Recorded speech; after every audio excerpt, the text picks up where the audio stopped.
গাজা এটি শুধু একটি ভূখণ্ড নয়, এ এক মহাসংকট আর বর্বরতার কেন্দ্রবিন্দু। কিন্তু বিশ্ব নেতারা গাজাকে নিয়ে মেতেছেন অন্য এক রক্তের খেলায়। ডোনাল্ড ট্রাম্পের দাবি গাজার ধ্বংসস্তূপের মাঝে আবাসন প্রকল্প তৈরি করবেন তিনি। মানে বর্বরতা যেন সকল সীমা পেরিয়ে আজ অসীমে গিয়ে ঠেকেছে। কি ভাবছে মুসলিম বিশ্ব গাজাবাসীদেরকে নিয়ে?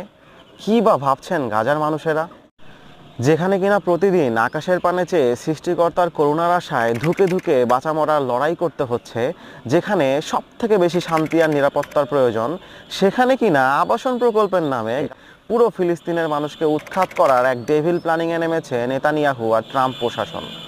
এমন বর্বর সিদ্ধান্তে রাজনৈতিক টানাপোড়েন, মানবিক সংকট আর এক বিপুল সংখ্যক মানুষের জীবন মৃত্যুর প্রশ্ন জড়িত। আর কবে ঘুম ভাঙবে মুসলিম বিশ্ব নেতাদের? কত মায়ের আর্তনাদে চোখ খুলবে তাদের?